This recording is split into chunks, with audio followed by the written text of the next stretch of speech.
42 కోట్లుంటే ఇక్కడ 2,31,642 కోట్లుగా చూపించారు. ఎక్స్పెండిచర్ విషయంలో కూడా అధ్యక్ష 2,61,932 కోట్లను చూపించారు.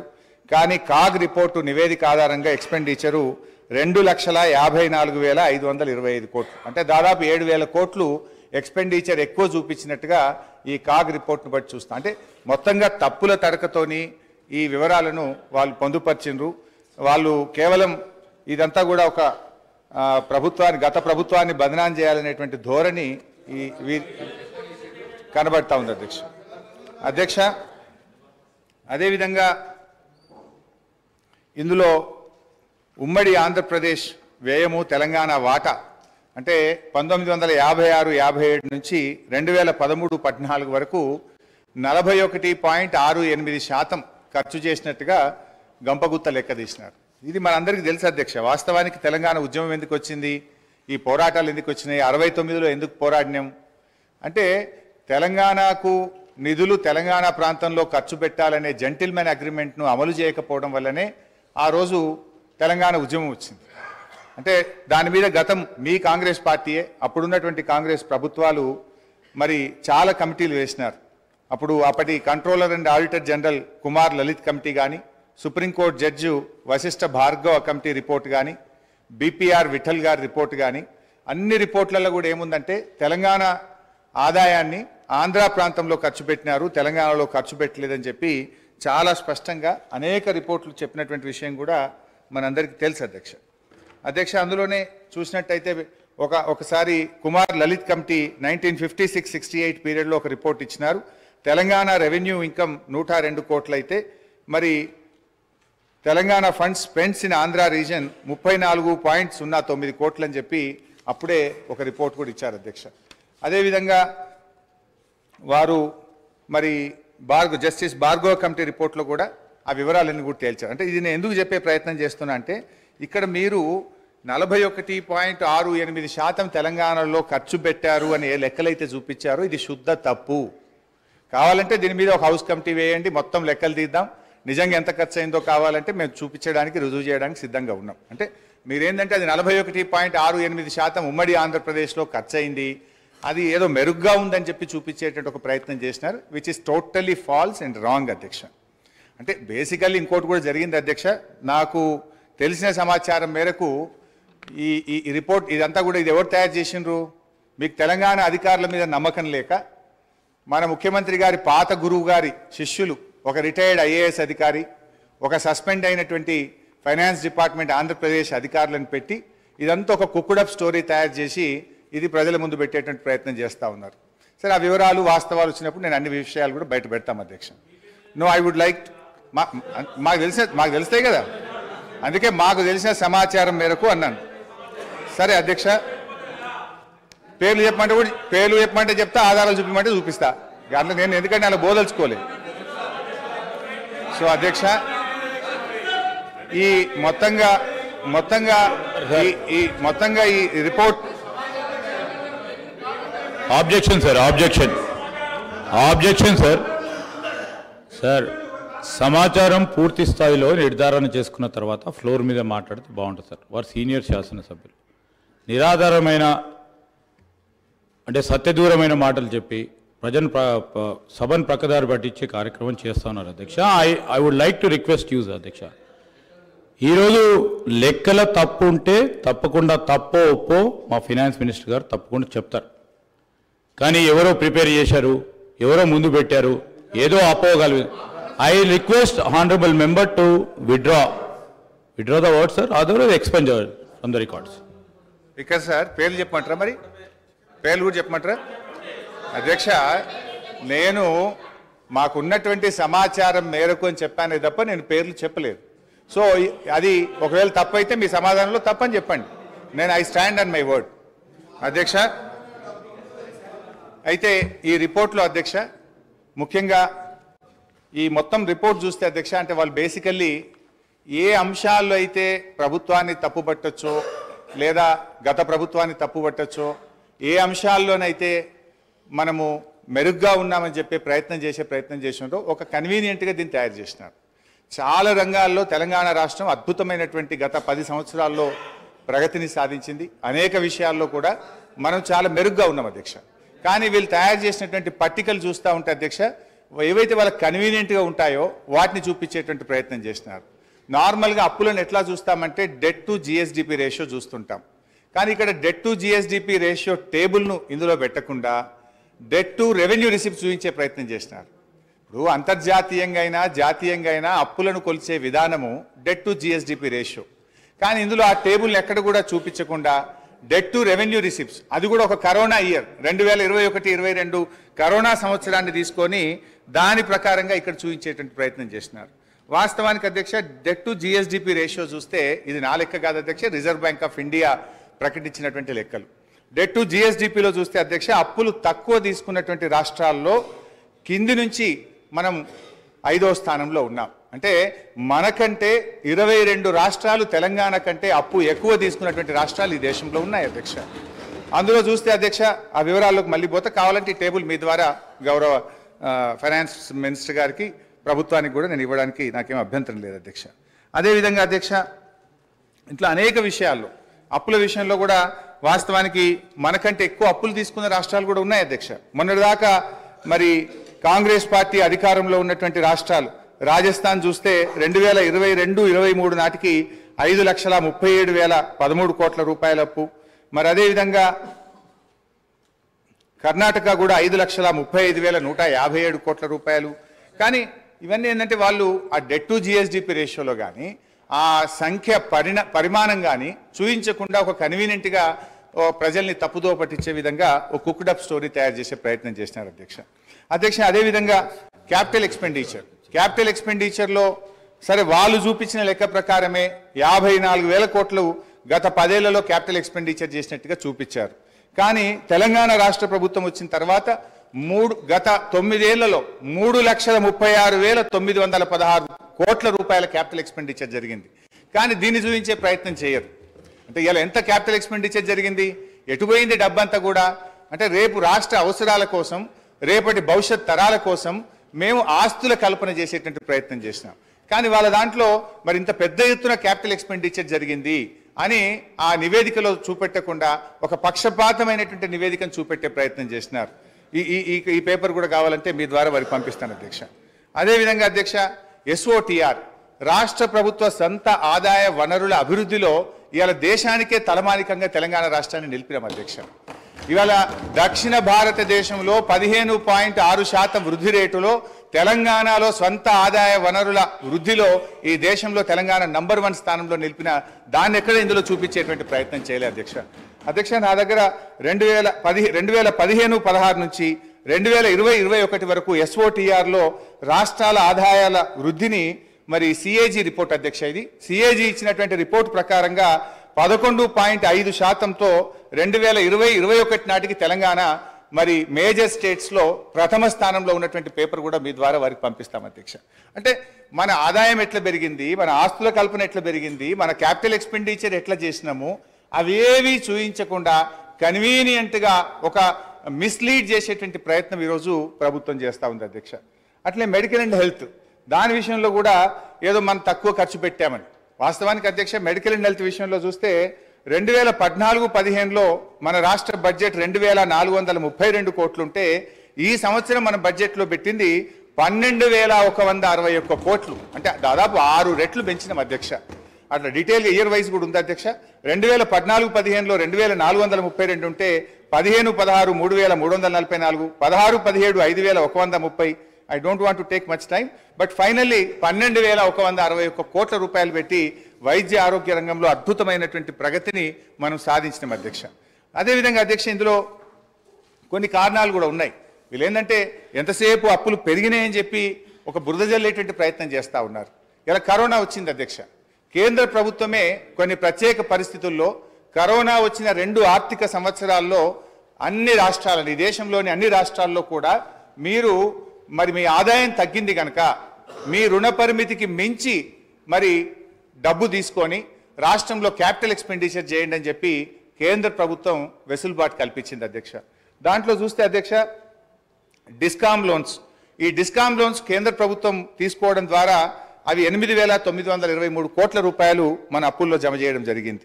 అదేవిధంగా ట్యాక్స్ డెవల్యూషన్లో 2019-20 సంవత్సరంలో ట్యాక్స్ డెవల్యూషన్ మీకు ఒక హక్కుగా రాష్ట్రాలకు వచ్చేటువంటి డబ్బు ఈ సంవత్సరం ఇవ్వలేకపోతున్నాం కనుక 1,435 కోట్ల రూపాయల్ని మీరు ఎఫ్ఆర్బిఎంలో భాగంగా తీసుకోమని చెప్పారు అధ్యక్ష.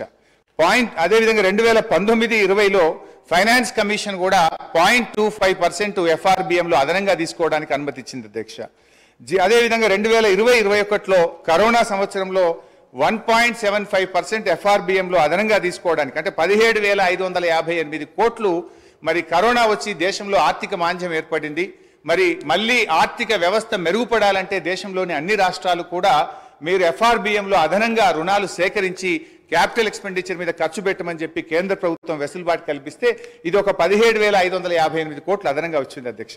అదేవిధంగా అడిషనల్ లోన్స్ ఆన్ 1%, ఇది 2021-22లో కూడా కరోనా సందర్భంగా మరో 10,784 కోట్లు. మొత్తంగా కేంద్ర ప్రభుత్వమే రాష్ట్రాలను కరోనా సందర్భంగా కానీ, ట్యాక్స్ డెవల్యూషన్లో భాగంగా కానీ, ఫైనాన్స్ కమిషన్ కానీ, డిస్కామ్ల ఉదయ్ లోన్స్ కానీ ఒక 41,159 కోట్ల రూపాయలు కేంద్ర ప్రభుత్వ నిర్ణయాల వల్ల ఇది రాష్ట్రాల మీద అదనంగా వచ్చినటువంటి భారంగా మనం చెప్తా ఉన్నాం అధ్యక్ష.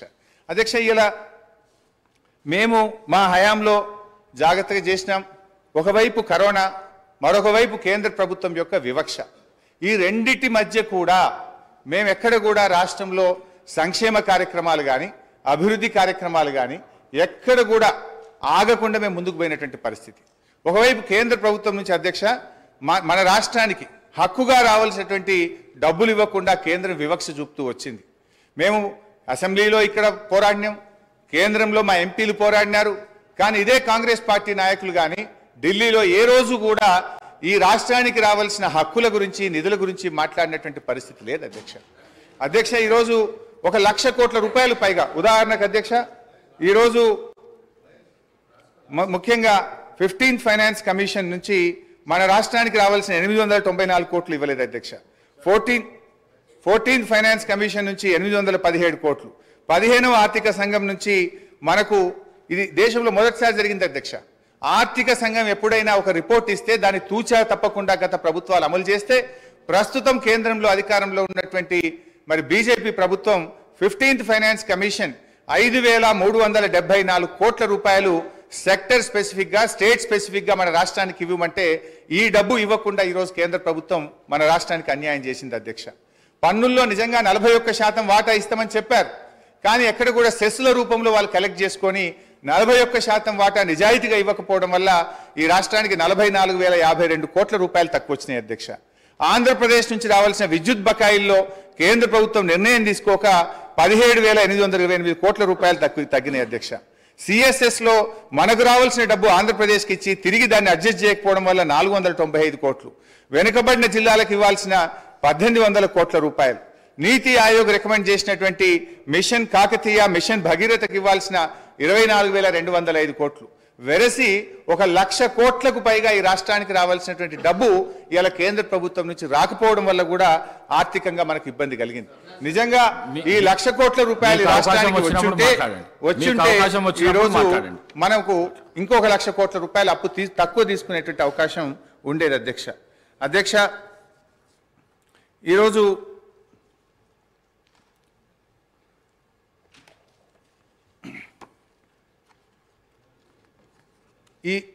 ఈ బుక్లో కూడా అధ్యక్ష మీరు చూసినట్టయితే 2-3 రకాలుగా మీరు ఇందులో చూస్తే అధ్యక్ష, అసలు వీళ్ళే స్పష్టంగా రాసిండ్రు. ప్రభుత్వ హామీతో ఎస్పీవీ ద్వారా సేకరించి ఎస్పీవీలు చెల్లించే రుణాలు, అంటే స్పెషల్ పర్పస్ వెహికల్ ద్వారా సేకరించిండ్రు, వాళ్ళే రుణాలు చెల్లిస్తారు, రాష్ట్ర ప్రభుత్వ ఖజానా మీద భారం ఉండదు అని చెప్పి కూడా దాన్ని కూడా ఈరోజు రాష్ట్ర అప్పులుగా చూపించేటువంటి ప్రయత్నం. ఇందులో పేజ్ 24లో కూడా ప్రభుత్వం చెల్లించని మరియు ప్రభుత్వం హామీ లేని రుణాలు 59,414 కోట్ల రూపాయలని మీరే రాశారు స్పష్టంగా. కానీ మీరు ఏం చేసే ప్రయత్నం చేస్తుండ్రు, అన్నీ కలిపి మళ్ళీ లెక్కబెట్టి రాష్ట్ర ప్రభుత్వం ఈరోజు దాదాపు 6,71,000 కోట్ల రూపాయల అప్పు ఉంది అని చెప్తున్నారు. మీరే ఈ బుక్లో అంటారు, ఒకవైపు రాష్ట్ర ప్రభుత్వం చెల్లించని హామీ లేని రుణాలను రాశారు. ప్రభుత్వ హామీతో సేకరించి రాష్ట్ర ప్రభుత్వం ఎస్పీవీలే చెల్లించుకునే డబ్బులని చెప్పినారు. వాటినన్నింటినీ కలిపి అప్పులను ఎక్కువగా చూపించేటట్టు ఒక తప్పుడు ప్రచారానికి మీరు పాల్పడ్డారు. అదేవిధంగా ప్రభుత్వ హామీతో ఎస్పీవీ ద్వారా సేకరించి ప్రభుత్వమే చెల్లిస్తారని కూడా రాసినారు అధ్యక్ష. ఇందులో కూడా చాలా విషయాలు తప్పుగా పెట్టినారు చాలా కార్పొరేషన్స్ను. ఉదాహరణకు ఈరోజు టీఎస్ఐఐసి గురించి రాసినారు. టీఎస్ఐఐసి కానీ, Telangana super speciality hospital corporation కానీ, హైదరాబాద్ మెట్రో వాటర్ వర్క్స్ కానీ, హౌసింగ్ బోర్డు కానీ, రోడ్ డెవలప్మెంట్ కార్పొరేషన్ కానీ, ఇట్లా చాలా విషయాలు ఇవన్నీ కూడా వాస్తవానికి వాళ్ళ సొంత ఆదాయ వనరుల మీద వాళ్ళు చెల్లిస్తారు అధ్యక్ష. కానీ ఇది రాష్ట్ర ప్రభుత్వమే చెల్లిస్తుందని, ఇది రాష్ట్ర ప్రభుత్వం అప్పుగా చూపించేటువంటి ఒక తప్పుడు ప్రయత్నానికి కూడా దీంట్లో పాల్పడ్డారు. అంటే బేసిక్గా ఇదంతా కూడా ఒక తప్పుల తడక, ఒక అంకెల గ్యారెడ్తోని ఇది ఏదో ఈ రాష్ట్ర ప్రభుత్వం మీద గత ప్రభుత్వం మీద బురద జల్లాలే, లేదు వాళ్ళ హామీల నుంచి తప్పించుకునేటువంటి ఒక ప్రయత్నానికి దారులు వెతుకుతున్నారేమో అని అనిపిస్తూ ఉంది అధ్యక్ష. ఇంకా డీటెయిల్స్లో పోదామంటే మళ్ళీ మీరు టైం ఇయ్యరేమో, నేను చాలా విషయాలు చెప్పాల్సిన అవసరం ఉంది. అందువల్ల నేను షార్ట్గా చెప్పేటువంటి ప్రయత్నం చేస్తూ ఉన్నా అధ్యక్ష. ఇందులో ఇంకో మాట అంటారు, పేజ్ 41లో చేసిన డబ్బుకు అనుగుణంగా ఎటువంటి స్పష్టమైన ఆస్తులు సృష్టించలేదు. ఇది శుద్ధ అబద్ధం అధ్యక్ష. అది ఏం ఆస్తులు క్రియేట్ చేసినాం, ఏం చేసినాం, నా ప్రసంగంలో నేను చెప్పే ప్రయత్నం చేస్తాను అధ్యక్ష. మొత్తంగా అధ్యక్ష వాళ్ళు చేసిన ప్రయత్నం ఏంటంటే గత ప్రభుత్వాన్ని తప్పుబట్టాలని, గత ప్రభుత్వం మరి ఏదో చేయలేదనేటువంటి చూపించే ప్రయత్నానికి వాళ్ళు ఒక కుక్కుడప్ స్టోరీ తయారు చేసి కన్వీనియంట్గా కొన్ని విషయాలను మాత్రం పెట్టి, ఎక్కడైతే రాష్ట్రం అద్భుతమైన ప్రగతిని సాధించిందో, ఎక్కడైతే ఇవాళ డెట్ టు జిఎస్డిపి రేషియో చూపించాలి, ఎస్ఓఆర్ చూపించాలి, అదేవిధంగా క్యాపిటల్ ఎక్స్పెండిచర్ చూపించాలి, ఇవన్నీ కన్వీనియంట్గా తప్పించేటువంటి ప్రయత్నం చేసినారు అధ్యక్ష. ఈరోజు రాష్ట్ర ఆర్థిక పరిస్థితి పటిష్టంగా ఆరోగ్యకరంగా ఉందని అనేక రాజ్యాంగబద్ధ సంస్థలు నివేదికలు తేల్చి చెప్తా ఉంటే, ఈరోజు కాంగ్రెస్ ప్రభుత్వం మాత్రం ఆర్థిక పరిస్థితిపై అవాస్తవాలను ప్రచారం చేస్తూ ఉంది. తద్వారా రాష్ట్ర ప్రతిష్టను, పరపతిని, ప్రతిపత్తిని, భవిష్యత్ ప్రయోజనాలను దెబ్బతీస్తూ ఉన్నారు అధ్యక్ష. అల్పమైన రాజకీయ ప్రయోజనాల కోసం చేసే ఈ పని తెలంగాణ రాష్ట్ర భవిష్యత్తుకు గొడ్డలి పెట్టుగా మారుతుందని గ్రహించాలని నేను విజ్ఞప్తి చేస్తూ ఉన్నాను. ఆర్థికంగా పటిష్టంగా ఉన్న రాష్ట్రాన్ని దివాలా తీసిన రాష్ట్రంగా దుష్ప్రచారాన్ని చేస్తే దాని పర్యవసానాలు చాలా ప్రమాదకరంగా ఉంటాయి. ఇది కూర్చున్న కొమ్మను నరుక్కునేటువంటి అవివేకమైనటువంటి చర్య. ఈ వైఖరి ఇలాగే కొనసాగితే మార్కెట్లో తెలంగాణకు ఏర్పడ్డ విశ్వసనీయత దెబ్బతింటుంది, పెట్టుబడులు రాకుండా పోతాయి, రాష్ట్రాలకు ఎఫ్ఆర్బిఎం కింద ఇచ్చే 3% రుణాలకు వడ్డీ రేట్లు పెరుగుతాయి, మన తెలంగాణ రాష్ట్ర ప్రభుత్వ బాండ్లకు డిమాండ్ తగ్గుతుంది. దివాలా అనే ప్రభుత్వమే దిక్కుమాలిన ప్రచారం చేస్తే రాష్ట్రంలో జాతీయ అంతర్జాతీయ సంస్థలు పెట్టుబడులు పెడతాయా? దివాలా తీసిన రాష్ట్రం నీళ్ళు ఇవ్వగలుగుతుందా, కరెంట్ ఇవ్వగలుగుతుందా అనే అపోహలు, అనుమానాలు తలెత్తుతాయి. పర్యవసానంగా పెట్టుబడులు ఆగి ఉపాధి ఉద్యోగ అవకాశాలు దెబ్బతింటాయి. ఎన్నికల ప్రచారంలో ఇదే గోబల్స్ ప్రచారం చేశారు. సరే, ప్రతిపక్షంగా ఉన్నప్పుడు అధికారం కోసమో మా మీద బురద జల్లారని మేము అర్థం చేసుకుంటాం. కానీ ఇవాళ మీరే ప్రభుత్వంలోకి వచ్చి రాష్ట్ర భవిష్యత్తును దెబ్బతీయడం అవివేకం, అన్యాయం, మూర్ఖత్వం, ఇది మూఢత్వం. నూతనంగా ఏర్పడినటువంటి రాష్ట్రం బాలారిష్టాలను అధిగమించింది. పెద్ద నోట్ల రద్దు, ఆర్థిక మాంద్యం, కరోనా వంటి సంక్షోభాలను తట్టుకొని బలీయమైన ఆర్థిక శక్తిగా తెలంగాణ నిలిచింది. కేంద్ర వివక్షను తట్టుకొని సొంత వనరులను సమీకరించుకొని అద్భుతమైన ప్రగతిని, సంక్షేమాన్ని ప్రజలకు అందించింది. కరోనా మహమ్మారి దెబ్బకు యావత్ ప్రపంచ ఆర్థిక వ్యవస్థ తలకిందులైనటువంటి తరుణంలో రాష్ట్రంలో ఆదాయం తగ్గి ఖర్చులు పెరిగిన సమయంలో కూడా ఆ సంవత్సరం వానాకాలం పంట కోసం రైతు బంధు సహాయాన్ని సీజన్ కంటే ఆ రోజు మేము అందించినామని చెప్పి మీకు గుర్తు చేస్తా ఉన్నాను అధ్యక్ష. ఆ ఒక్క సంవత్సరమే కాదు అధ్యక్ష, ఇప్పటి వరకు ఈ రాష్ట్రంలో 11 విడతల దాదాపు 72,000 కోట్ల రూపాయల రైతు బంధు సహాయాన్ని ఎప్పుడు కూడా పంట కాలానికి ముందే రైతులకు ఉపయోగపడే విధంగా అందించినామనేటువంటి విషయాన్ని గుర్తు చేస్తున్నాం. 1 రూపాయి 2 రూపాయలు కాదు, 72,000 కోట్ల రూపాయలు రైతు బంధు కింద ఈ రాష్ట్ర ప్రజలకు నేరుగా సకాలంలో నగదు బదిలీ చేసి ఇలా రైతుల పట్ల మాకుండే ప్రేమను మేము చూపించాం అధ్యక్ష. తెలంగాణ రాష్ట్ర కీర్తిని పెంచినాం, పరపతిని పెంచినాం. ఇప్పుడున్న కాంగ్రెస్ ప్రభుత్వానికి తెలంగాణ హృదయం లోపించడం వల్లనే ఆర్థికంగా ఆరోగ్యంగా ఉన్నటువంటి రాష్ట్రాన్ని కేవలం రాజకీయ లబ్ధి కోసం అప్పుల రాష్ట్రంగా, దివాలా రాష్ట్రంగా, ఒక బీమారు రాష్ట్రంగా సృష్టించేటువంటి ప్రయత్నం చేస్తూ ఉంది. అధ్యక్ష, మీరు విడుదల చేస్తున్నటువంటిది శ్వేతపత్రాల లేక మీరు ఇచ్చినటువంటి హామీలను ఎగవేయడానికి దారులు వెతుకుతున్న పత్రాల అని మాకు అనుమానం కలుగుతా ఉంది అధ్యక్ష. మేనిఫెస్టోలో చెప్పిన 6 గ్యారంటీలు ఇంకా అనేక హామీలు నెరవేర్చలేమనే భయంతో ఎగవేతలకు కోతలకు రంగం సిద్ధం చేసుకోవడమే ఈ శ్వేతపత్రాల అంతర్యమని మీరు చెప్పకనే చెప్తున్నారనిపిస్తా ఉంది అధ్యక్ష అయినా ఈ శ్వేతపత్రాల్లో కొత్తగా ఏం చెప్పింది అధ్యక్ష? ఈ వివరాలు ఏవి కొత్త వివరాలు కావు. మీరేదో కొండందవి ఎల్కను పెట్టినట్టు కొత్తగా ఏదో చెప్తున్నారు. ఇదే శాసనసభలో అనేక సార్లు చర్చించాము. గౌరవనీయులు నేటి ఉప ముఖ్యమంత్రి గారు ఇక్కడ ఉండి వారు మాట్లాడినారు. ఇవాళ మీ మేనిఫెస్టో కమిటీ చైర్మన్ ప్రస్తుత మంత్రివర్యులు శ్రీధర్ బాబు గారు కూడా ఇక్కడ నుంచి ఈ వివరాలన్నీ సభలో చర్చించినటువంటివే. ఇందులో కొత్త విషయాలేం లేవు. ఇవాళ మీరేంటంటే మా మీద బురద జల్లాలనేటువంటి ఒక ప్రయత్నం అంతే తప్ప ఇందులో కొత్త విషయాలేం కనబడతలేవు అధ్యక్ష. ఎందుకంటే ఆధారాలు కూడా ఉన్నాయి అధ్యక్ష. గౌరవనీయులు బట్టి విక్రమార్క గారు, ఇది శాసనసభ రికార్డు అధ్యక్ష, వారు ఇవాళ ఈ రిపోర్ట్లో ఉన్నటువంటి విషయాలను ఫిబ్రవరి 8, 2023 ఇదే సంవత్సరంలో బడ్జెట్ మీద చర్చ జరిగినప్పుడు ఇవే అంశాలు చెప్పారు అధ్యక్ష. నేను I can read out the details also అధ్యక్ష. అంటే బట్టి గారు ఆ రోజు ఇక్కడి నుంచి ఏం మాట్లాడినరో ఇవాళ ఆర్థిక మంత్రిగా అక్కడ నిలబడి కూడా అవే విషయాలు చెప్పినారు తప్ప ఇందులో పెద్ద కొత్త విషయాలు బయట పెట్టిందో కొత్త ముచ్చట్లు చెప్పిందో ఏమి లేదు. కాకపోతే కొంత కన్వీనియంట్గా కొన్ని విషయాలను దాచిపెట్టి కేవలం గత ప్రభుత్వం మీద బుర్ర జల్లే విధంగా కొన్ని టేబుల్స్ మీరు తయారు చేసినారు అధ్యక్ష. ఒక సీనియర్ శాసనసభ్యుడిగా నాకున్న రాష్ట్ర ఆర్థిక మంత్రిగా పనిచేసిన అనుభవంతో చెప్తా ఉన్న అధ్యక్ష, ఈ దేశంలో కానీ ఏ రాష్ట్రంలోనైనా డబ్బులు బీరువాల్లో అల్మారాల్లో కట్టల రూపంలో ఏ ప్రభుత్వం దగ్గర కూడా నిల్వ ఉండదు అధ్యక్ష.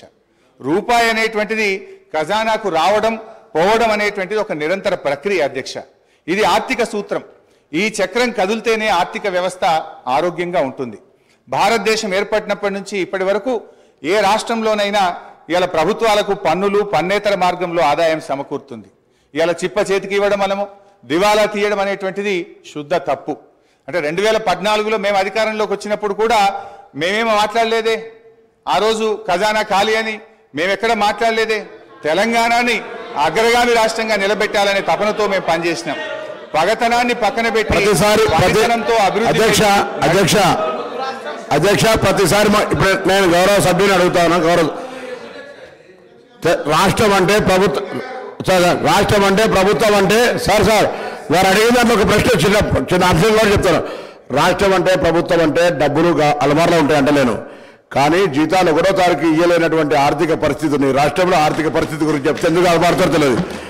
ఆర్భాటానికి అట్టహాసానికి ఏం ఇబ్బంది లేదు, కానీ వాస్తవంగా ఉన్నటువంటి లెక్కలు తీసుకుంటే మనం ఇవాళ మేము ప్రగతి భవన్ చూపెడతా ఉన్నారు, లేకపోతే డాక్టర్ అంబేద్కర్ భవన్ చూపెడతా ఉన్నారు.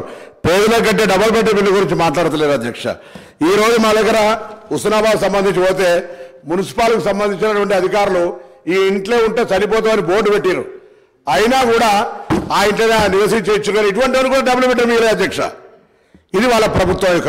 అంతేకాదు ఇవాళ దాని లెక్క చెప్తా ఉన్నారు. ఇవాళ 1,25,000 రూపాయలు బలహీన వర్గాల శాఖకు సంబంధించిన మంత్రిని ఇవాళ అధికారికంగా లెక్కతో చెప్తా ఉన్నా. 1,25,000 రూపాయలు గురుకులంలో ఉన్నటువంటి చదువులకు ఇస్తా ఉన్నారు.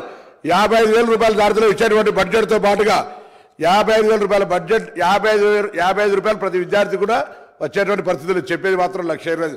ఆర్భాటం పేరు ఎన్ని రోజులు నడుపుతారు అధ్యక్ష? ప్రచారానికి సంబంధించిన దాని మీద నడుపుకుంటూ అవుతున్నాయి. గ్లోబల్ ప్రచారం చేసి మేము బాగున్నాం, బంగారు తెలంగాణ బాగున్నాం అంటే అందరూ బాగున్నాడు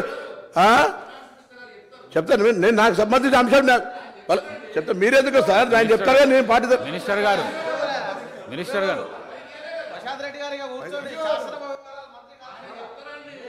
హరీష్ రావు గారు. స్పీకర్ గారు ఒకటే రిక్వెస్ట్, దయచేసి మాట్లాడితే ఆర్థిక మంత్రి గారిని మాట్లాడమనండి. మీరే ఇందాక సభ ప్రారంభమయ్యేటప్పుడు డిస్టర్బ్ చేయొద్దని చెప్పిండ్రు. ఏది పడితే అది అట్లా మాట్లాడితే మరి మళ్ళీ దానికి నేను సమాధానం చెప్పాలి. I will deviate from my subject. అధ్యక్ష, భారతదేశం అధ్యక్ష నేను కొత్త సభ్యుని కావచ్చు, కానీ పార్లమెంట్లో ఉన్న చట్టసభల గురించి గౌరవం ఉంది. నేను ఎక్కడ కూడా ఒక పొరపాటు మాట మాట్లాడి నేను కూడా అడిగిన డబ్బులు అల్మార్లు ఉంటాయని తెలియనంత అవివేకులు కాదు ఇక్కడ సభ్యులు. డబ్బులు అల్మార్లు ఉంటాయి అంటలేను, కానీ జీతాలు ఇవ్వలేని పరిస్థితి, పెన్షన్లు ఇవ్వలేని పరిస్థితి. ఇటువంటి పరిస్థితి ఉంటే రిటైర్ ఉద్యోగులు పెన్షన్ల కొరకు చుట్టూ తిరిగేటువంటి పరిస్థితి, ఇవాళ ఇన్స్టాల్మెంట్ల మీద ఇచ్చేటువంటి పరిస్థితి. మీరు ఒక ఇల్లు నేను చెప్తే నేను ఎక్కడో చెప్తలేను. నా హుస్నాబాద్ నియోజకవర్గంలో జరిగినటువంటి సంఘటన మీ దృష్టికి తీసుకొస్తాను అధ్యక్ష. ఇది తమకు పంపిస్తారో చూడరు. ఈ ఇంట్లో ఇప్పటికి కూడా ఉన్నారు ఇట్లనే. అరే మీరు చెప్తే మాట్లాడితే లేకపోతే మమ్మల్ని తెలియకుండా మాట్లాడుతున్నది పొరపాటు అంటున్నా నేను. మాకు తెలుసు కదా, మాకు కూడా అవగాహన ఉంది అంటున్నా. ప్లీజ్ ప్లీజ్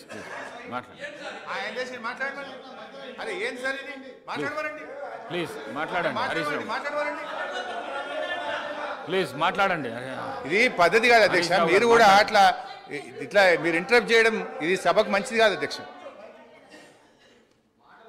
అధ్యక్ష, ప్రజాస్వామ్యం దేవాలయంగా భావించే పవిత్రమైనటువంటి ఈ శాసనసభ వేదికగా రాష్ట్ర ఆర్థిక పరిస్థితి పటిష్టంగా ఉందని, బీఆర్ఎస్ ప్రభుత్వ హయాంలో ఆర్థిక నిర్వహణ సమర్థవంతంగా జరిగిందని నిరూపించే వాస్తవాలతో కూడిన స్థూల ఆర్థిక వివరాలు మీ ద్వారా ఈ సభ ముందు ఉంచే ప్రయత్నం చేస్తాం అధ్యక్ష.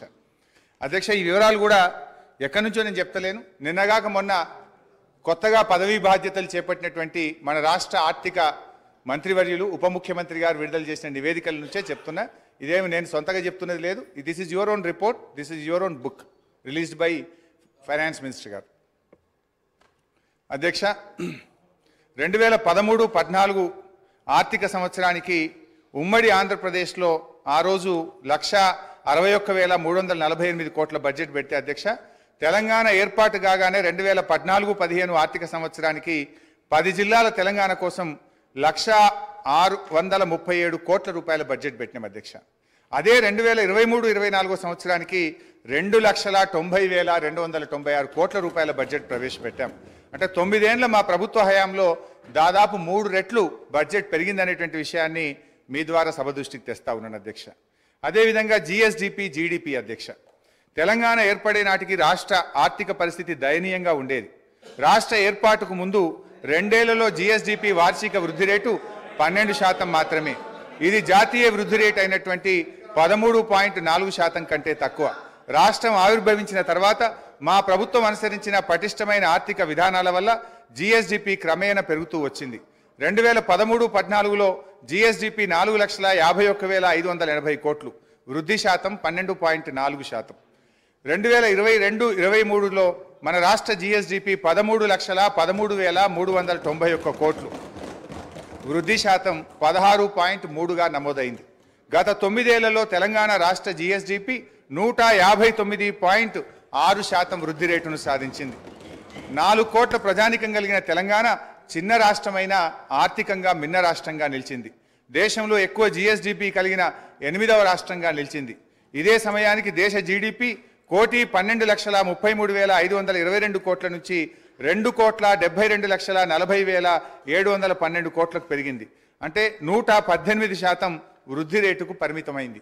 9 ఏళ్ల దేశ జీడిపి 118% వృద్ధి రేటు సాధిస్తే మన రాష్ట్ర జీడిపి మాత్రం 159.6% వృద్ధి రేటును సాధించింది. అంటే 41.6% అధిక వృద్ధి రేటును తెలంగాణ నమోదు చేసి మన మెరుగైనటువంటి ప్రగతిని ఇవాళ నమోదు చేసింది అధ్యక్ష. ఇది ఎక్కడా వాళ్ళ నివేదికలో కనబడదు అధ్యక్ష.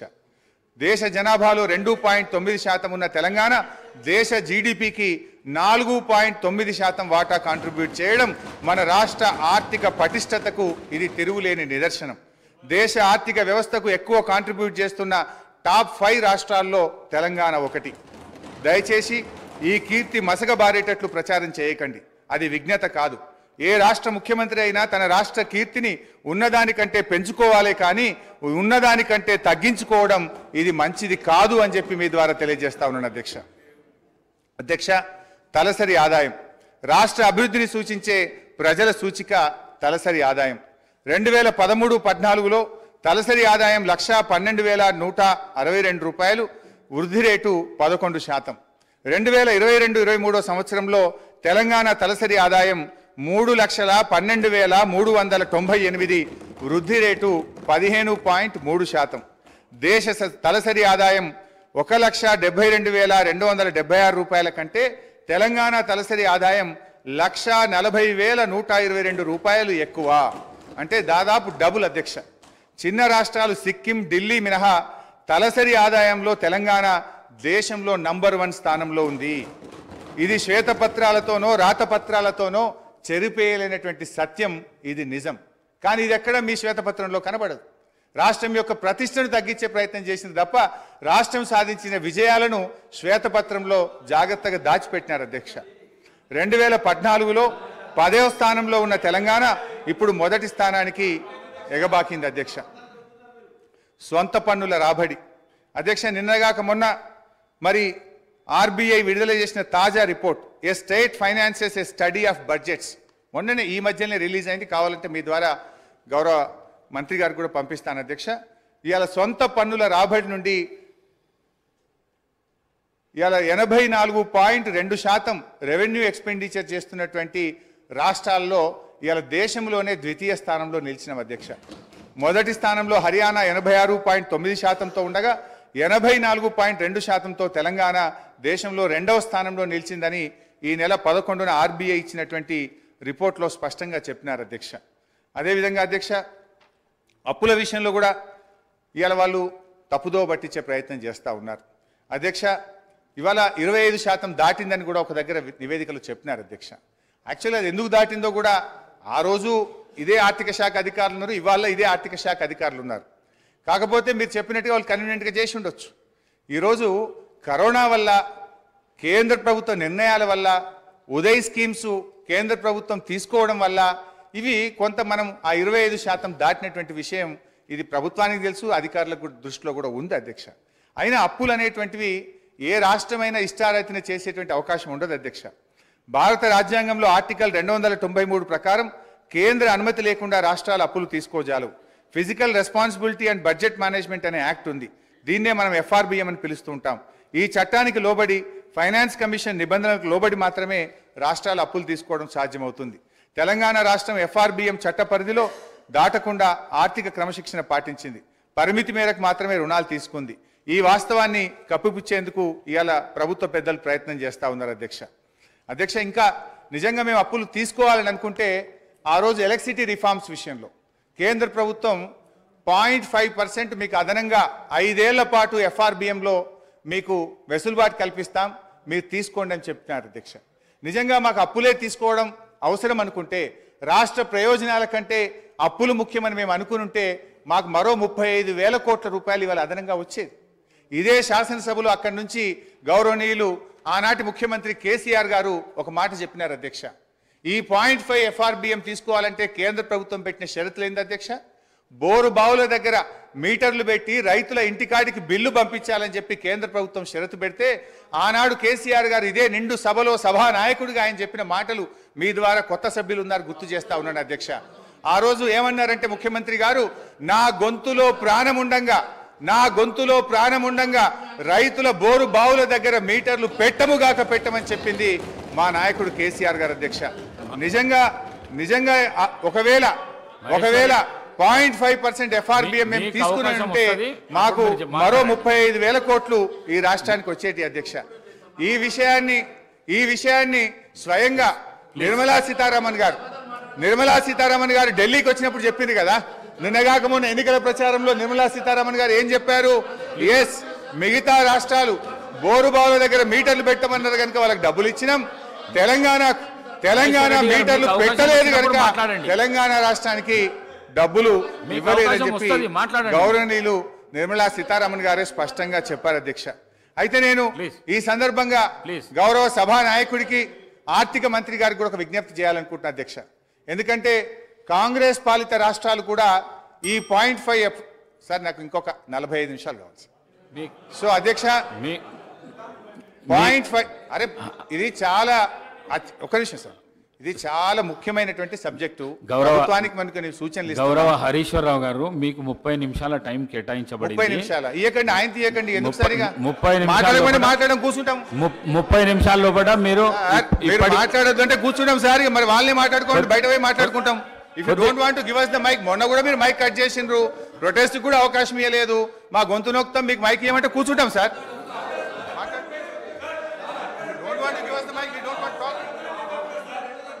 నేను నా మాట కొద్దిగా వినండి. 30 నిమిషాల టైం కేటాయించబడింది, 45 నిమిషాలు అయింది. 45 నిమిషాల తర్వాత బెల్లు కొడితే కూడా మీరు ఈ విధంగా చేసుడు మంచిది కాదు. మాట్లాడండి హరీశ్వరరావు గారు, మాట్లాడండి సార్. మీరు ఇట్లా బెల్లు కొట్టడం ఇది కరెక్ట్ కాదు సార్. ఇంత మంచి ఇంపార్టెంట్ సబ్జెక్ట్ మీద 39 మంది సభ్యులు ఉన్నాం మేము ఇక్కడ. మీరు ఏది బట్టి అది వాళ్ళు మాట్లాడితే దానికి మేము సమాధానం చెప్పకపోతే ఎట్లా సార్?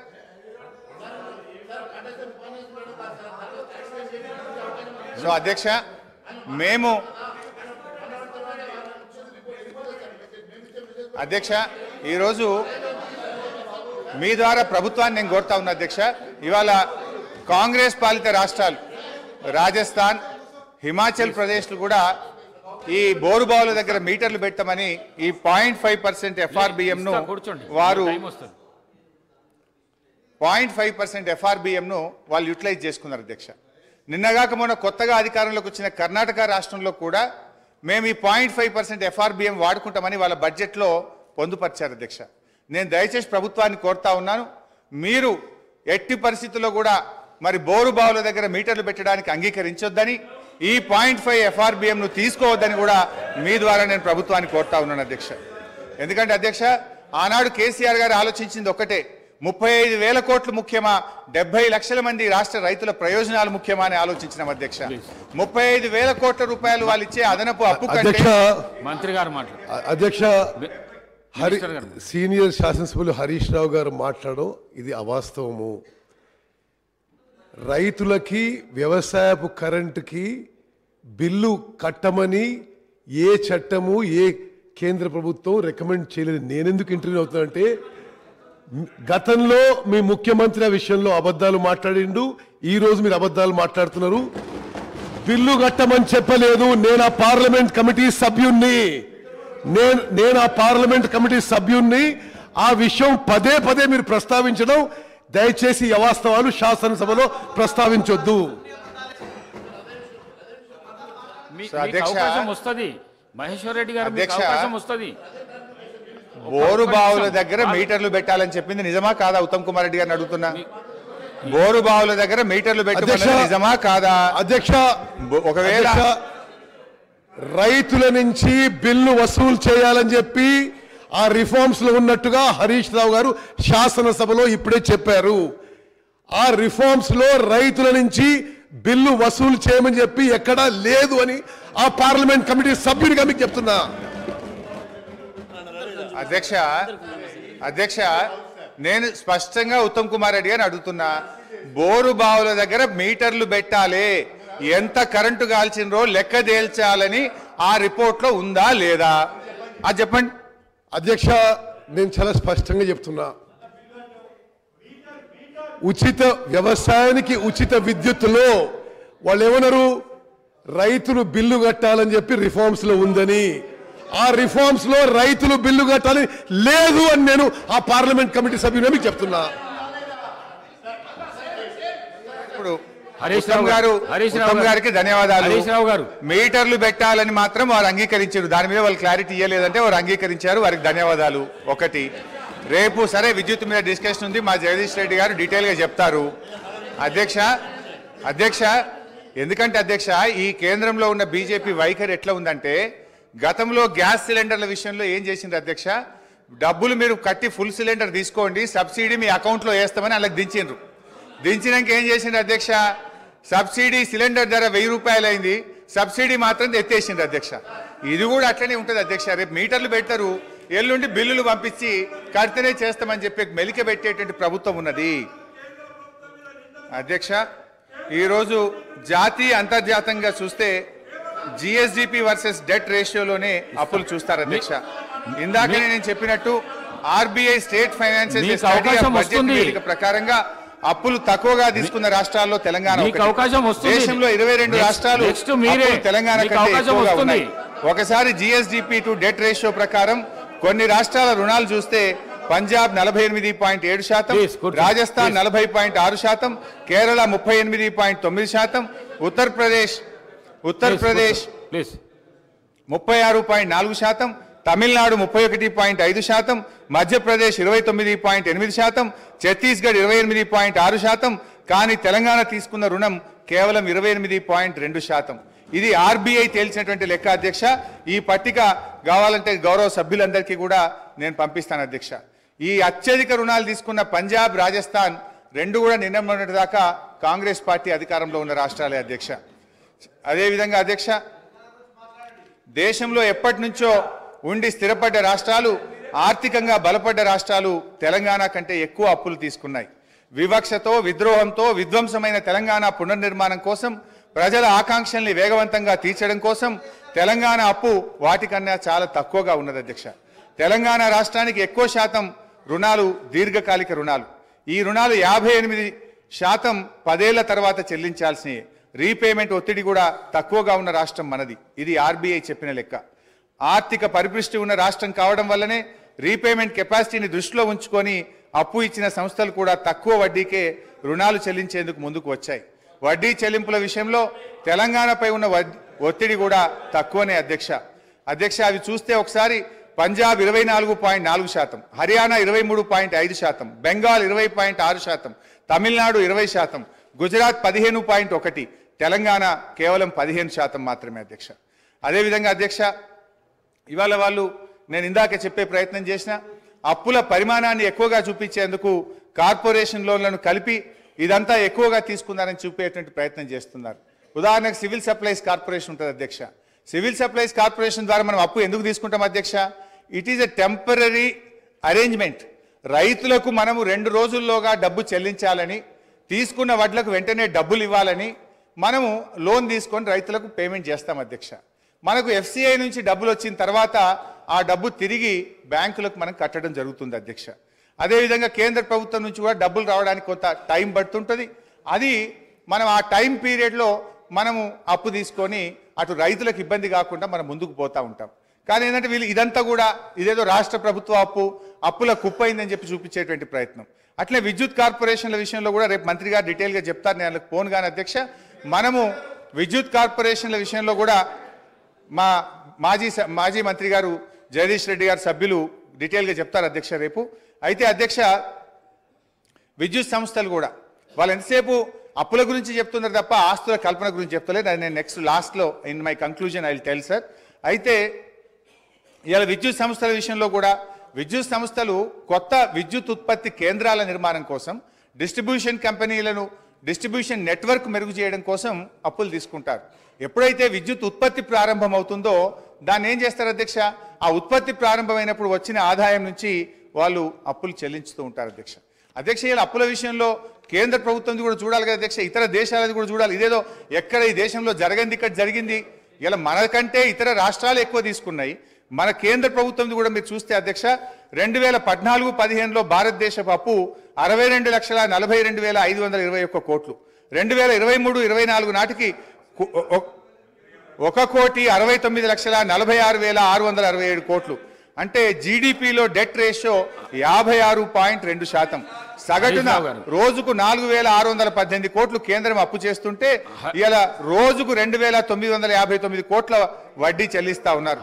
ఐఎఫ్ఎం నివేదిక ప్రకారం జీడిపిలో జపాన్ అప్పు 221%, గ్రీస్ 212, సింగపూర్ 163, అమెరికా 115, యూకే 113%. అంటే ఇవన్నీ అప్పులైన దేశాలు అవుతాయి అధ్యక్ష. హరీష్ రావు గారు దయచేసి ప్లీజ్ తొందరగా ముగించండి. హాఫ్ అన్ అవర్ మంత్రి గారికి హాఫ్ అన్ అవర్ సార్. అప్పులు ఎందుకు చేశారు, దేనికోసం అధ్యక్ష? హరీష్ రావు గారు. అధ్యక్ష, ఫైనాన్స్ మినిస్టర్ హరీష్ రావు మాట్లాడుతూ సారీ మాజీ భవిష్యత్తులో ఉండరు కూడా. ఓకే అధ్యక్ష, వారు మాట్లాడుతూ కార్పొరేషన్ తీసుకున్నప్పుడు ప్రభుత్వానికి ఏం సంబంధం, ప్రభుత్వ సంబంధం మాట్లాడుతారు. నేను ఒకటి సూటిగా ప్రశ్నిస్తా ఉన్నాను హరీష్ రావు గారిని. ఏదైతే ఇరిగేషన్ కార్పొరేషన్ ద్వారా ప్రాజెక్టుల గురించి అయితే లోన్ తీసుకున్నారో, అట్లాగే మిషన్ భగీరథ ద్వారా అయితే కార్పొరేట్ లోన్ తీసుకున్నారో, మీరు అంటే నీళ్లు తాగే ప్రజల నుంచి డబ్బులు వసూలు చేసి కార్పొరేషన్ దగ్గర కడతారా, ప్రభుత్వ డబ్బుల దగ్గర కడతారా? రైతాంగానికి అయితే మీరు ఇరిగేషన్ పార్టీలో నీళ్ళు ఇస్తా ఉన్నారో, రైతుల దగ్గర పన్నులు వసూలు కడదాం అనుకున్నారా? అంటే directly or indirectly is it not the responsibility of the government? Definitely it is part and parcel of the government responsibility, not the corporation. ఒకసారి చెప్పండి. ఇదే వేదిక ద్వారా ఒక మాట చెప్పండి. మేము మిషన్ భాగీరథ ద్వారా నీళ్ళు ఇస్తా ఉన్నామో, ఆ యొక్క ప్రజలు నీళ్లు తాగే ప్రజల దగ్గర నుంచి డబ్బులు వసూలు చేసి కడతారా? చెప్పండి, ఒప్పుకోమని చెప్పండి. రైతుల ప్రాజెక్టుల ద్వారా నీళ్ళు ఇస్తా ఉన్నారో, రైతుల దగ్గర పన్ను సెస్ వసూలు చేసి కడతారా, తిరిగి కడతారా? గవర్నమెంట్ కాదు కట్టేది. Is it not fact? అంటే రాష్ట్ర ప్రధాని గారు మిస్లీడ్ చేయట్లేదా? డెఫినెట్లీ ఇది misleading total state. It fact, ఒప్పుకోమని చెప్పండి. మేము ప్రాజెక్టు కట్టించిన దానిపైన రైతాంగం నుంచి పన్ను వసూలు చేసి కార్పొరేషన్ ద్వారా ఈ రుణాలు చెల్లిస్తామని చెప్పమని చెప్పండి. మిషన్ పెద్ద నీళ్ళు అయితే ప్రజలు నీళ్లు తాగుతా ఉన్నారో ఆ డబ్బులు ప్రజలు వసూలు చేసి కడతామని చెప్పండి, ఫ్రీ ఇస్తామన్నారు కదా.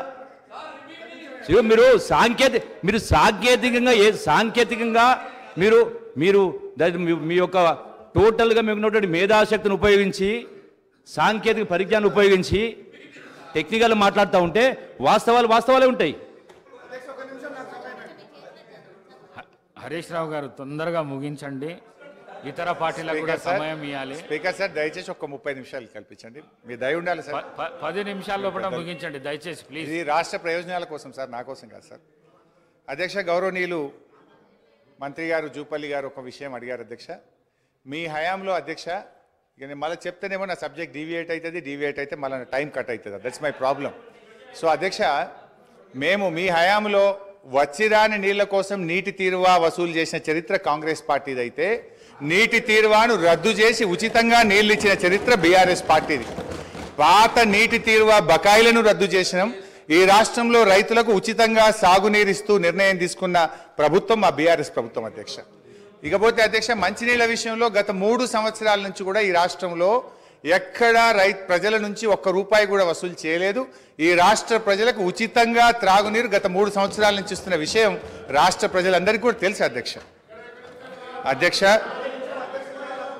ఇకపోతే అధ్యక్ష, ఈరోజు అప్పులు ఎందుకోసం చేశారు, దేనికోసం వినియోగించారు, దానివల్ల కలిగిన ఫలితం ఏమిటి అనేటువంటిది ముఖ్యం అధ్యక్ష. తెచ్చిన అప్పులను ఎలా వినియోగించామనే దానిపై ఈ రాష్ట్ర ఆర్థిక క్రమశిక్షణ ఉంటుంది అధ్యక్ష. ఈ విషయం సగటు ఆర్థిక పరిజ్ఞానం కలిగిన వారిని ఎవరిని అడిగినా కూడా చెప్తారు. తెలంగాణ ప్రభుత్వ పరిమితికి లోబడి తెచ్చిన అప్పులను క్యాపిటల్ ఎక్స్పెండిచర్గా ఉపయోగించి తద్వారా సంపద సృష్టించింది, రాష్ట్రానికి ఆస్తులను సమకూర్చింది అధ్యక్ష. ఇవాళ బీఆర్ఎస్ తెచ్చిన రుణాల గురించి మాట్లాడుతున్న కాంగ్రెస్ ప్రభుత్వం ఆ రుణాలతో సృష్టించిన ఆస్తుల గురించి కానీ, వాటి విలువ గురించి కానీ, తద్వారా పెరిగిన సంపద గురించి కానీ, పెరిగిన తలసరి ఆదాయం గురించి మాట్లాడకపోవడం వారి కుట్రపూరిత వైఖరికి నిదర్శనం అధ్యక్ష. ఈ వైఖరిని ప్రజలు కూడా గమనిస్తున్నారు అధ్యక్ష. గుమ్మి నిండా వడ్లు ఉండాలి, గూటమూల పిల్లలు ఉండాలంటే ఎట్లా అధ్యక్ష? ఇదేం థింకింగ్ అధ్యక్ష? తెచ్చిన ప్రతి పైసా భవిష్యత్ ప్రయోజనాల కోసం పెట్టుబడి పెట్టినాం. గర్వంగా చెప్తున్నాం అధ్యక్ష, అత్యధిక క్యాపిటల్ ఎక్స్పెండిచర్ను ఖర్చు చేసి సామాజిక ఆస్తులను ఇవాళ ఈ రాష్ట్రం కోసం బీఆర్ఎస్ పార్టీ ప్రభుత్వం సమకూర్చింది అధ్యక్ష. తెలంగాణ రాష్ట్రం ఆరోగ్యించినాడు పరిస్థితి ఎట్లా ఉందంటే, ఒక విధ్వంసమైన రాష్ట్రాన్ని, కరెంటు చక్కగలేని రాష్ట్రాన్ని, తాగునీళ్లు చక్కగలేని రాష్ట్రాన్ని, సర్కారు తుమ్మలు మొలిచిన చెరువులు, తెగిన కట్టలు, శిథిలమైన తూములు, అలుగులు, ప్రాజెక్టులు లేక, సాగునీరు లేక, బోరుబావులే దిక్కైన రాష్ట్రాన్ని, భూగర్భ జలాలు అడిగంటి 600 ఫీట్లు బోరు వేసిన చుక్క నీళ్లు పడని రాష్ట్రాన్ని, ఉపాధి లేక జనం వలసబాటిన పట్టిన రాష్ట్రాన్ని ఒక దరికి చేర్చాలంటే, ప్రజల కన్నీళ్లు తుడవాలంటే దానికి ఎంత నిబద్ధత ఉండాలి, ప్రజల మీద ఎంత మమకారం ఉండాలి, ఎంత తపన ఉండాలి, ఎంత తపస్సు చేయాలి, ప్రజల శ్రేయస్సు కోసం, అభివృద్ధి యజ్ఞం కోసం నిధులు సమీకరిస్తే ఇది తప్పైతుందా అధ్యక్ష? క్యాపిటల్ ఎక్స్పెండిచర్తో ఇవాళ సంపద సృష్టించినాం అధ్యక్ష. తెచ్చిన పైసలతో సాగునీటి ప్రాజెక్టులు కట్టినాం. పడావు పడ్డ బీడు భూముల్లో నదీ జలాలు మలిపినాం. నీరు పల్లె మెరుగు అని అవహేళన చేసిన ఆనాటి కాంగ్రెస్ నాయకులు నోళ్లు మూతపడేలా నీళ్లను ఎత్తిపోసినాం. విధ్వంసమైన చెరువులను పునరుద్ధరించినాం. చెరువులకు ప్రాజెక్టులను అనుసంధానం చేసినాం. నీటి నిల్వ సామర్థ్యం పెంచినాం. భూగర్భ జలాలు పెంచినాం. భూమికి బరువయ్యేంత పంట పండేలా చేసినాం. రైతుల గుండెల్లో ఎనలేని భరోసా నింపినాం. తాగునీటి కోసం బిందె మీద బిందె పెట్టుకొని మైళ్ళ దూరం నడుస్తున్న ఆడబిడ్డల ఆవేదన తీర్చినాం. నడింట్ల నల్లాలు పెట్టి శుద్ధి చేసిన నదీ జలాలను తాగునీరుగా అందించినాం. తెలంగాణ విద్యుత్ ఉత్పత్తి పెంచినాం. పంపిణీ వ్యవస్థల్ని బలోపేతం చేసినాం. నాణ్యమైన విద్యుత్తును ఉచితంగా వ్యవసాయానికి అందించినాం. కొన్ని రంగాలకు నిరంతరాయం, అన్ని రంగాలకు కూడా నిరంతరాయ విద్యుత్ సరఫరా చేసినాం. క్రాప్ హాలిడేలు, పవర్ హాలిడేలు లేకుండా చేసినాం. రహదారులు, బ్రిడ్జిలు, భవనాలు, జిల్లా కలెక్టరేట్లు, మెడికల్ కాలేజీలు, పాఠశాలల మీద క్యాపిటల్ ఎక్స్పెండిచర్ చేసినాం. తెలంగాణ ఉజ్వల భవిష్యత్తుకు బాటలు నిర్మించినాం. అధ్యక్ష, ఇవాళ ఏం విజయాలు సాధించినామో అని వాళ్ళు 37,000 ఎకరాలకు చేరింది అధ్యక్ష. అంటే 59% పెరిగింది అధ్యక్ష. పంట దిగుబడి అన్ని రకాల పంటలు కలిపి ఆ రోజు 1 కోటి మెట్రిక్ టన్నులు. అధ్యక్ష, అప్పులు తెచ్చి అన్ని బిల్డింగ్స్ కట్టామని చెప్తున్నారు, చాలా సంతోషం అధ్యక్ష. ఏం బిల్డింగ్లు కట్టారు అధ్యక్ష? సెంట్రల్ జైలు కూలగొట్టిండ్రు, పురాతనమైనది నిజాం నవాబ్ కాలం నాటిది, అక్కడ హాస్పిటల్ కట్టిండ్రు అధ్యక్ష. అదే హాస్పిటల్ ఊరవతల కట్టుంటే పేషెంట్లకు కూడా మంచిగా ఉంటుంది అధ్యక్ష. పురాతనమైన జైలు కూడా అక్కడ ఉండేది అధ్యక్ష. అక్కడ ఎంజిఎం ఉంది, ఎంజిఎంలో సరిగా స్టాఫ్ లేరు అధ్యక్ష. దాన్ని డెవలప్మెంట్ చేయకుండా కొత్త బిల్డింగ్ ఎందుకు కట్టారు, ఆ ప్లేస్లో ఎందుకు కట్టారంటే వీళ్ళకు పర్సంటేజ్ల కోసం కట్టారు అధ్యక్ష. ఈరోజు సెక్రటేరియట్ పాత భవనాన్ని కూలగొట్టారు అధ్యక్ష. అంత పెద్ద భవనాన్ని, అన్ని కోట్ల విలువైన భవనాన్ని కూలగొట్టాల్సిన అవసరం ఏముంది అధ్యక్ష? దాన్ని ఇంకొక గాంధీ హాస్పిటల్లో, ఇంకొక నిమ్స్ హాస్పిటల్లో చేసి పేదవాళ్లకు హాస్పిటల్ని కేటాయించి ఈ సెక్రటేరియట్ బిల్డింగ్ ఇంకా ఎక్కడైనా కట్టుంటే అదే ఆస్తి కూడగట్టినట్టు అవుతుంది. ఉన్న ఆస్తులను ధ్వంసం చేసి కొత్త ఆస్తులు కట్టుకున్నది ఎవరి కోసం? మీకోసం కట్టుకున్నారు, మీ పర్సంటేజ్ల కోసం కట్టుకున్నారు. ఈరోజు డబుల్ బెడ్రూమ్ ఇల్లు ఎక్కడా కూడా నిరుపేదలకు కట్టలేదు అధ్యక్ష. 100 సార్లు నేను సీఎం గారిని, గత సీఎం గారిని అడిగాను అధ్యక్ష. స్థలాలున్న వాళ్ళకి ఒక 3 లక్షలు 4 లక్షలు ఇవ్వండి, వాళ్ళు ఒక్క షెడ్ అన్న వేసుకుంటారు అంటే మేకెక్కడ ఉండాలి, కోడెక్కడ ఉండాలి, అల్లుడెక్కడ ఉండాలి, బిడ్డ ఎక్కడ ఉండాలి, డబుల్ బెడ్రూమ్ ఇల్లు కట్టిస్తా అని కనీసం ఒక 100 బెడ్రూమ్ హౌజులు కూడా ఒక్కొక్క నియోజకవర్గానికి ఇవ్వలేదు అధ్యక్ష. ఆ ఇచ్చిన బెడ్రూమ్ ఇల్లు కూడా ఈరోజు ఎలక్షన్ల ముందు వాళ్ళ కార్యకర్తలకు మాత్రమే ఇచ్చుకున్నారు అధ్యక్ష. నిరుపేదలకు ఎవరికి ఇవ్వలేదు అధ్యక్ష. ఈరోజు బోర్బండ పోదాం అధ్యక్ష, ఇక్కడి నుంచి బోర్బండకి వెళ్దాము. అక్కడ వాళ్ళు టైల్స్ వేసుకొని, వాళ్ళు షెల్ఫ్లు కట్టుకొని 10-10 వేలకు కిరాయిలకు ఇచ్చుకుంటున్నారు అధ్యక్ష డబుల్ బెడ్రూమ్ ఇల్లు. వీళ్ళు చేసిన పనులన్నీ కూడా దుర్వినియోగం చేశారు అధ్యక్ష. అప్పులు తెచ్చి నిరుపేదలకు ఉపయోగపడి పని ఒక్కటి కూడా చేయలేదు అధ్యక్ష. స్కూళ్ళు డెవలప్ చేయలేదు, ఉన్న హాస్పిటల్ డెవలప్ చేయలేదు, హాస్పిటళ్లలో స్టాఫ్ను రిక్రూట్ చేయలేదు, విద్యా వైద్యాన్ని పూర్తిగా నిర్లక్ష్యం చేసిన ప్రభుత్వం ఏదైనా ఉందంటే తెలంగాణ ప్రభుత్వం అధ్యక్ష. మనం తెలంగాణ తెచ్చుకున్నది నీళ్లు, నిధులు, నియామకాలు. ఈరోజు నీళ్లు కృష్ణా జలాలను ఆంధ్రాకు అమ్ముకుంటున్నారు అధ్యక్ష. ఒక్కటి నేను అడుగుతా అధ్యక్ష, పక్క రాష్ట్రాలు అన్నప్పుడు ఫ్రెండ్షిప్గా ఉండాలి అధ్యక్ష. సీఎం కేసీఆర్ కుటుంబం అయ్యో జగన్మోహన్ రెడ్డి ఇంట్లో భోజనం చేస్తారు అధ్యక్ష, జగన్మోహన్ రెడ్డి కుటుంబం వచ్చో సీఎం కేసీఆర్ ఇంట్లో భోజనం చేస్తారు అధ్యక్ష. వాళ్ళ వెనకాలనేమో కేటీఆర్ గారు వెళ్తారు అధ్యక్ష. మామూలుగా ఇద్దరు సీఎంలు కూర్చున్నప్పుడు తప్పకుండా వాళ్ళ చీఫ్ సెక్రటరీ, వీళ్ళ చీఫ్ సెక్రటరీ ఉండాలి. ఇద్దరి సీఎంల మధ్యలో ఏం సంభాషణ జరిగిందన్నది ప్రజలకు తెలియదు అధ్యక్ష. ఇన్నిసార్లు వీళ్ళు కలిసినా కూడా వీళ్ళు ఏం మాట్లాడుకుంటున్నారు అనేది ప్రజలకు తెలియదు అధ్యక్ష. మళ్ళీ వచ్చినాక ఆంధ్ర మీద బయట తిడతారు అధ్యక్ష, లోపల మాత్రం భోజనాలు చేసుకుంటారు. కేటీఆర్ గారు ఏం మాట్లాడుకున్నారంటే వాళ్ళు ఏదో అభివృద్ధి గురించి మాట్లాడుకుంటున్నారు, నాకు సంబంధం లేదని వచ్చి ఈయన ప్రెస్ ముందట చెప్తాడు అధ్యక్ష. ఈ రోజు సెంట్రల్లో నీటి వనరుల గురించి మీటింగ్ పెట్టినప్పుడు ఎంతమంది ఇక్కడ నుంచి పోయారు, ఎవరెవరు పోయారు, ఎప్పుడు సీఎం పోయారు, అది ఒకసారి చెప్పమన్నాను అధ్యక్ష. ఈరోజు కేంద్రాన్ని ఎందుకు బద్నాం చేస్తున్నారు అధ్యక్ష? ఈ రోజు మోడీ గారితో మీరు సత్సంబంధాలు ఎందుకు పెట్టుకోలేదు? ఈరోజు యాదాద్రి విషయంలో చిన్నజీఆర్ స్వామిని ఎంకరేజ్ చేశారు. ఈరోజు ఆయన ఎక్కడో ఒకటి కట్టుకుంటే అక్కడ మోడీని పిలిచిండని ఈరోజు మోడీని పక్కకు పెట్టేసి మోడీతో సంబంధాలు లేకుండా సెంట్రల్ ఫండ్స్ తెచ్చుకోకుండా ఈరోజు కేంద్రం ఇవ్వడం లేదని బద్నాం చేయడం తప్ప అధ్యక్ష. ఈరోజు కేంద్రాన్ని దూరం పెట్టింది వీళ్ళు, కేంద్రం ఫండ్స్ ఉపయోగించుకోండి వీళ్ళు. చాలా ఫండ్స్ ఈరోజు రిటర్న్ పోయినాయి అధ్యక్ష, కేంద్ర ప్రభుత్వ నిధులు. దాని వైఫల్యం పూర్తిగా గత ప్రభుత్వాన్ని నేను చెప్తా ఉన్నాను అధ్యక్ష. దయచేసి ప్రగల్భాలు పలగకండి. ఈరోజు తెలంగాణ లాభాల బాటలో ఉన్న తెలంగాణను కాంగ్రెస్ పార్టీ మీకు అప్పచెప్పింది. నష్టాల బాటలోకి వెళ్ళి నిరుపేదల జీవితాలు మీరు బాగు చేయలేదు, కేవలం పెద్దవాళ్ళని బాగు చేశారు, పేదోళ్ళని ఎక్కడున్న వాళ్ళని అక్కడ ఉంచారు. ఈ వాస్తవాలను ఒప్పుకోవాల్సిన బాధ్యత మీ మీద ఉందని ఈ సందర్భంగా గుర్తు చేస్తా ఉన్నాను అధ్యక్ష.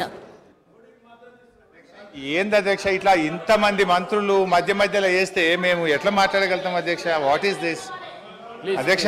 సరే ఎనీహౌ ఏం చేస్తాం అధ్యక్ష? ప్లీజ్ హరీష్ రావు గారు ప్లీజ్. అధ్యక్ష కానీ మీరు ఈసారి ఇప్పుడు 5 మంత్రులకు అవకాశం ఇస్తారు సార్. మీరు శ్రీధర్ బాబు గారు, ఉత్తమ్ కుమార్ రెడ్డి గారు, పొన్నం ప్రభాకర్ గారు, సీతక్క మన కొండా సురేఖ గారు, జూపల్లి గారు, ఇంతమంది మంత్రులకు ఇచ్చి నన్ను మధ్యలో ఇన్నిసార్లు డిస్టర్బ్ చేసి నా ఫ్లో డిస్టర్బ్ చేసే ఇది ఒక కుట్ర సార్. ఇది కూడా అన్యాయం సార్ ఇది అధ్యక్ష. మా సోదరిమణి సరే ఒక విషయంలో ప్రజలు కూడా చూస్తున్నారు అధ్యక్ష. మా సోదరిమణి సురేఖ గారు ఒక మాట అన్నారు, హాస్పిటల్ ఊరవతలు ఉండాలన్నట, జైలేమో నడి ఊర్లు ఉండాలన్నట. ఇది ఏం ప్రేమ అధ్యక్ష? ప్రజలు ఇబ్బంది పడొద్దు, వరంగల్ నడిబొడ్డున ప్రభుత్వ ఆసుపత్రి ఉంటే ప్రజలకు మేలవుతుందని ప్రజల కోసం నడిబొడ్డున మేము ఆసుపత్రి కడితే దాన్ని కూడా మా సోదరిమణి తప్పుపడితే నేను అది వారి విజ్ఞత వదిలేస్తా అధ్యక్ష. ఇకపోతే వైద్యం కూడా నిర్లక్ష్యమైందని సోదరిమణి చెప్పారు అధ్యక్ష. బయట ఉంటే ఆరోగ్యకరంగా ఉంటారు పేషెంట్స్. పురాతనమైన జైలు భవనాన్ని పడగొట్టాల్సిన అవసరం ఏమొచ్చింది? ఎందుకు పడగొట్టాల్సి వచ్చింది? ఈ రోజు చెట్టుకొక్కరు పుట్టకొక్కరు అయిన అధ్యక్ష. వాళ్ళ భార్యలకు వాళ్ళు ఎక్కడున్నారో కూడా తెలియనటువంటి పరిస్థితి ఉన్నది. హరీష్ రావు గారు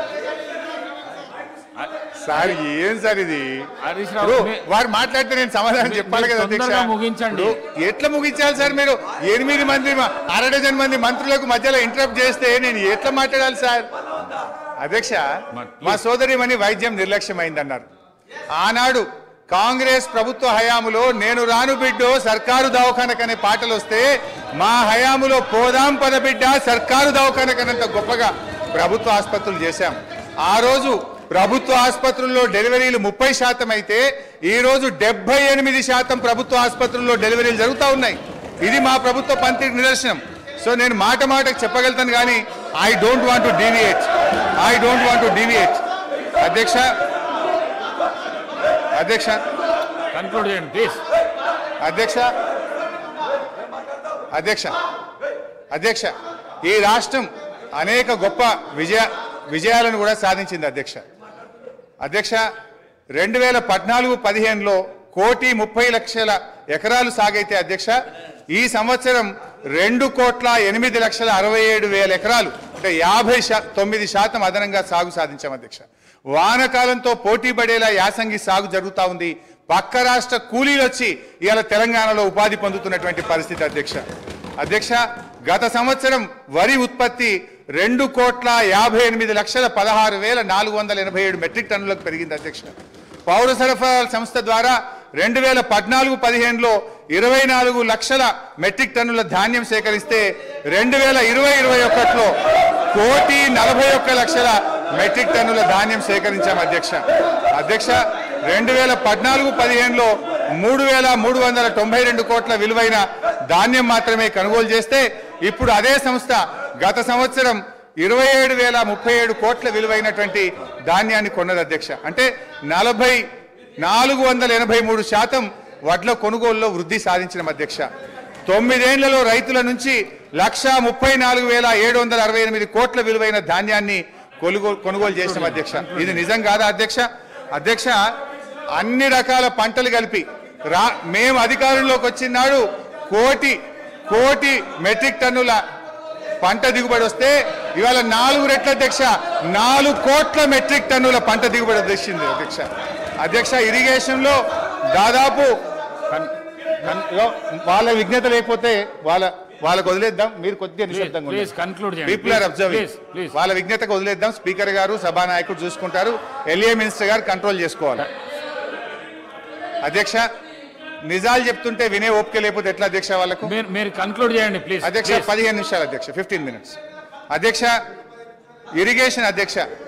ఇరిగేషన్లో దాదాపు అధ్యక్ష 200 టీఎంసీల కొత్త రిజర్వాయర్ల సామర్థ్యాన్ని ఇలా మేము రాష్ట్రంలో ఏర్పాటు చేసినాం అధ్యక్ష. 200 టీఎంసీలు అంటే టీఎంసీల రిజర్వాయర్లు కొత్తగా ఈ టన్నుల పంట దిగుబడి వచ్చింది అధ్యక్ష.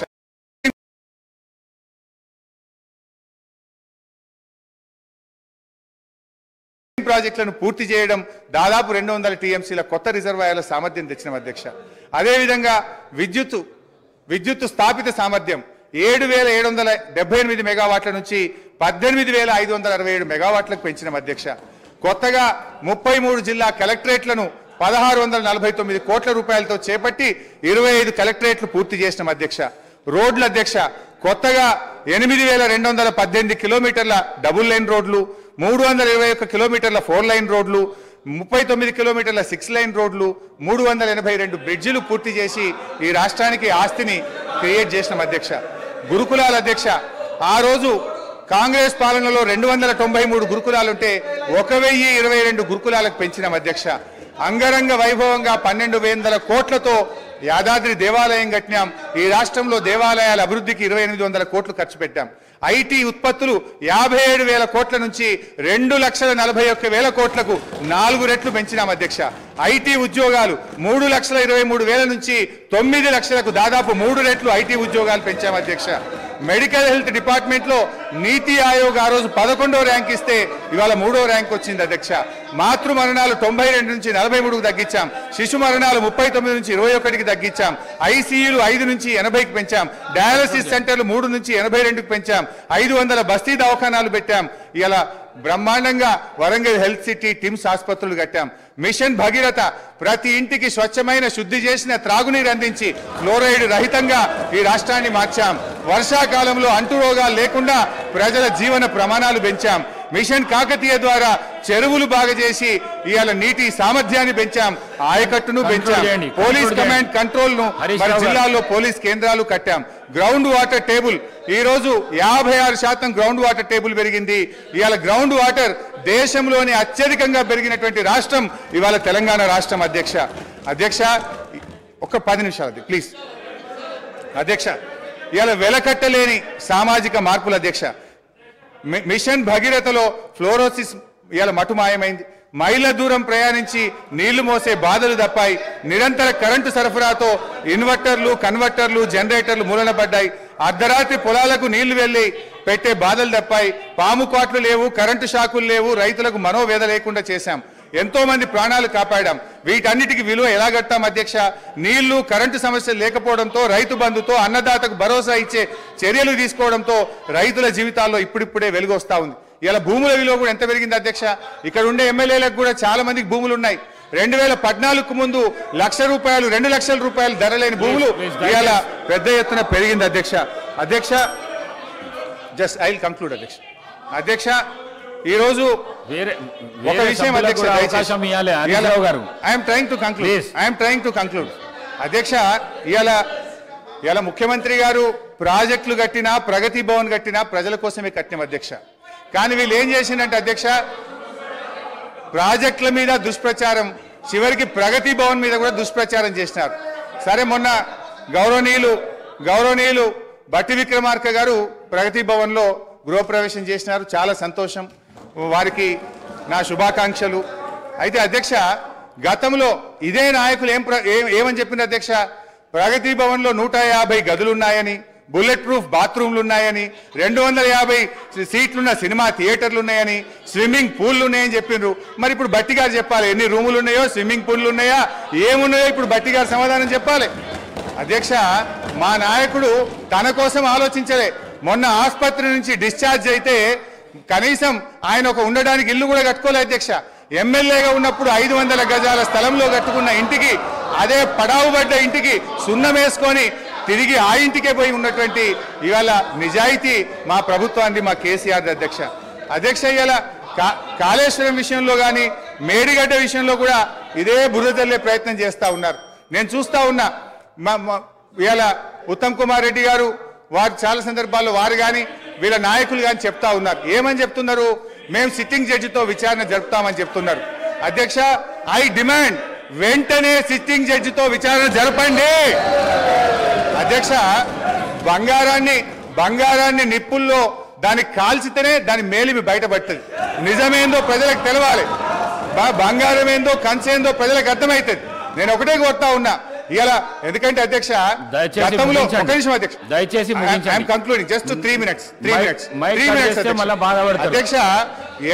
దాదాపు 80,000 కోట్లు ఖర్చయిన కాళేశ్వరానికి 1,00,000 కోట్లకు ఇలా అవినీతి జరిగిందని చేసిన వీళ్ళ అవినీతి ప్రచారం గోబల్స్ గా పెద్ద ఎత్తున ప్రచారం చేశారు అధ్యక్ష. దురదృష్టవశాత్తు ప్రజలు కూడా కొంత నమ్మిండ్రు అధ్యక్ష. ఇవాళ నిజం నిలకడమే తెలుస్తుంది. తప్పకుండా ఇవాళ మీరు మేడిగడ్డ మీద వేస్తారా, సుందిల్ల మీద వేస్తారా, సిట్టింగ్ జడ్జితో విచారణ తక్షణమే వేయండి. మేము రెడీగా ఉన్నాం. మా నిజాయితీ బయటకు వస్తుంది. మేము ఎలాంటి తప్పులు చేయలేదు కనుక నిజాలు ప్రజలకు తెలవాలంటే విచారణ జరపాలి, వెంటనే వేయాలని కూడా. Leader of the house speaker sir, మాజీ మంత్రివర్యులు హరీష్ రావు గారు 5 సార్లు శాసనసభ్యుడిగా, నా తెలిసక్క లెక్కలు 5 సార్. ఆయన ఏదో దొంగ లెక్కలు కలుపుకొని వేయడని చెప్తుంటాడు కానీ ఆయన ఎన్నికైందే 2005లో, 2005, 2009, 2014, 2018, 2023. ఇంకా అన్నీ రాసుకోండి, బై ఎలక్షన్స్ రాసుకోండి, వాళ్ళ మామ గెలిచినవి కూడా ఆయన దాంట్లో రాసుకోండి, ఏం అభ్యంతరం లేదు. వారు వివిధ హోదాలలో వారు పనిచేయడం జరిగింది. 2014 నుంచి 2018 వరకు వారే సాగునీటి పారుదల శాఖ మంత్రిగా పనిచేసిండ్రు. వారి తర్వాత మాజీ ముఖ్యమంత్రి గారు చంద్రశేఖరరావు గారు సాగునీటి పారుదల శాఖ మంత్రిగా పనిచేసిండ్రు. అంటే ఈ 9.5 సంవత్సరాలు వాళ్ళ కుటుంబం తప్ప ఇతరులు ఎవ్వరు సాగునీటి పారుదల శాఖ మంత్రిగా పనిచేయలేదు. వారు ఆర్థిక మంత్రి. తర్వాత ఈ రాష్ట్రం మీద ఉన్న అప్పులు కానీ వివిధ కార్పొరేషన్ల పేరు మీద చేసిన అప్పులు కానీ సంపూర్ణంగా వారి దగ్గర సమాచారం ఉంటుంది. ఎందుకంటే ప్రతిరోజు రిజర్వ్